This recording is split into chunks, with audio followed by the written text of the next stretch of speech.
Hugasan natin ng maigi yung ating lemon dahil ibababad po natin siya sa honey.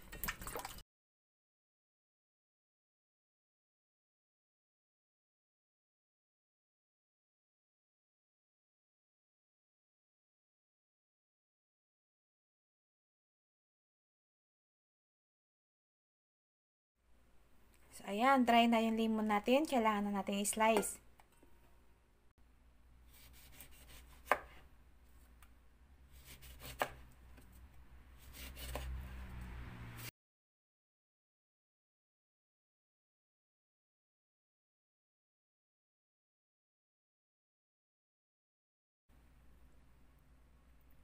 After nyo may slice, tanggalan nyo po ng seeds.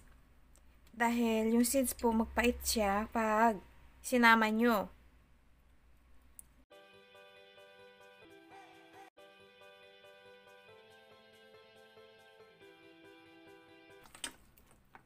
Ayan.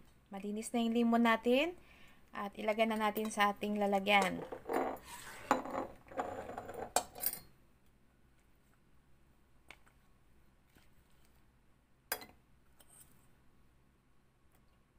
Parang meron pa isa. So, ito po pure honey. Ayan. So, ito yung ating gagamitin para po sa ating iinumin everyday.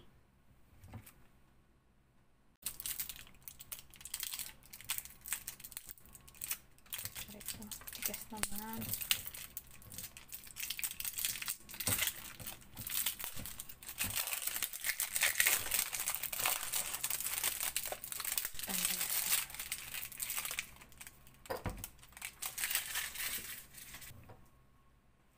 Ayan o, nakasealed pa talaga. Nakasealed pa yung ating honey.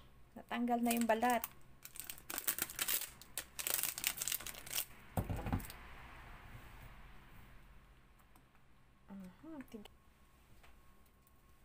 Ayan, ito na yung ating honey. 100%. Nakasealed pa. Tamis.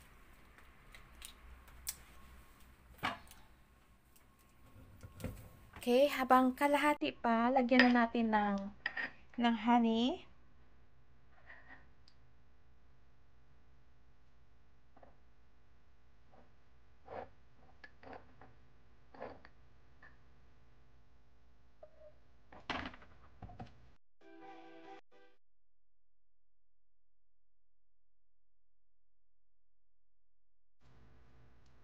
So, takpan na natin. Okay. Yan na po yung ating honey with lemon. Ito naman yung ating garlic with honey. So, ugasan muna natin.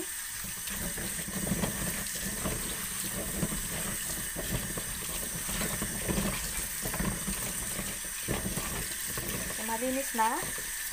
Ang ginagawa ko po, hindi ko siya i-slice dito. Kahit may green po yan, hindi ko na tinanggal.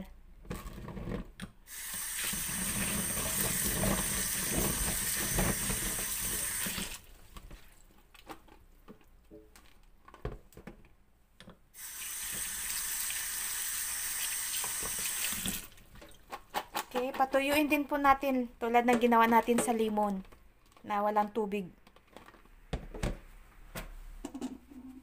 Siguraduhin lang natin na walang tubig na masama sa ating garlic.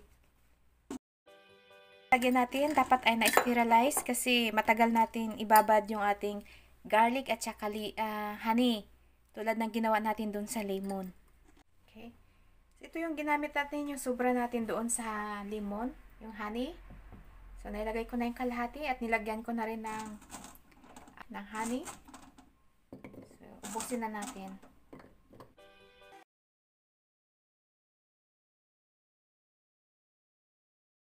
Okay, ito na yung ating garlic with honey. Mas matagal po siyang nakababad, mas masarap po at mas okay po yun. So, pinuno ko. Good for ilang days yan. Okay, ito na yung ating lemon. Ito na yung lemon natin na ginawa ng isang gabi. Mas maganda kasi medyo matagal-tagal siya. Dahil na ano yung kanyang nagmix na yung kanyang tamis at saka asim.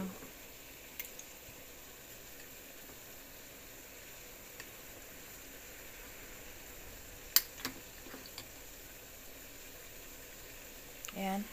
Painit ako ng tubig.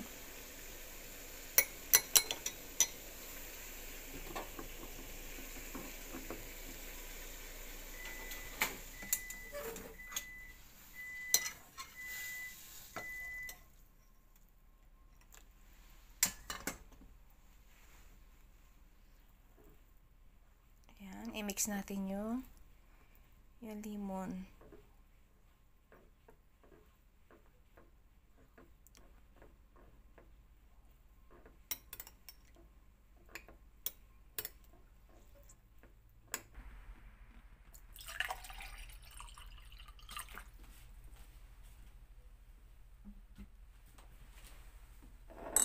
Okay.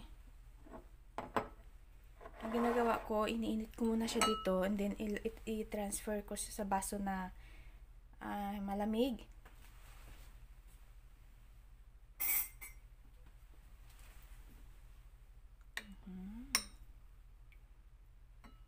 Yan, durugin natin para yung asim niya, tamis at saka asim mag-mix.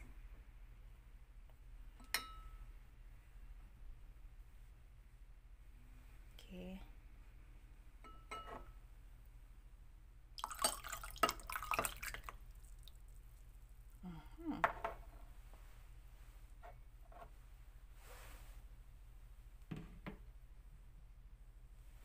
So, yan po yung aking morning drink.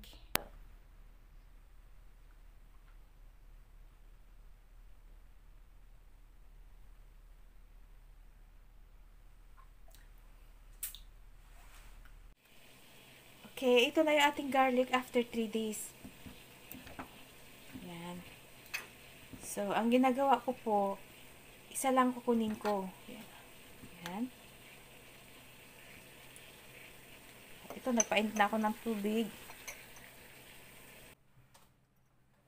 So, ayan, tingnan nyo po.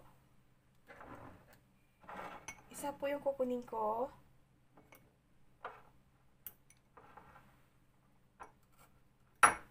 Then, i-cut ko po ng maliliit. Yan. Pangdurog.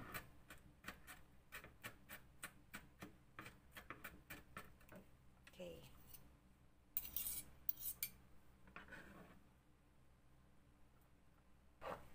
So, ito na yung ating garlic na dinurog ko. In-slice ko na maliliit.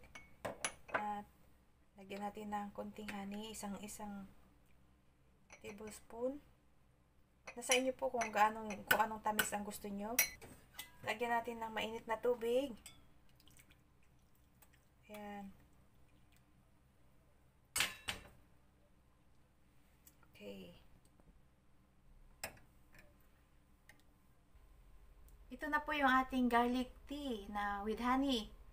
So, para siyang kung yung sing-init niya, pag umainom kayo ng coffee, ayan, ganun po, yung kaya po ng lalamunan yung inumin yung init. Ayan.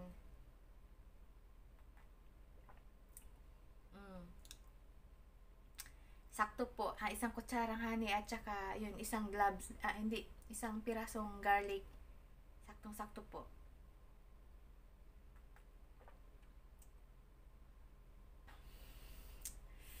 Ayan, may naiwan, ito, lang po, yung tea lang ininom ko, hindi ko na sinama yung kanyang garlic kasi maanghang. Ginagawa ko po, ina-alternate ko siya. Ngayong gabi may garlic, then kinabukasan ng gabi, with honey na lang muna. Ayan, so tuloy lang po ang pag-iingat sa ating katawan at sa mga sunod kong video, magkita po tayo muli. God bless you and see you again.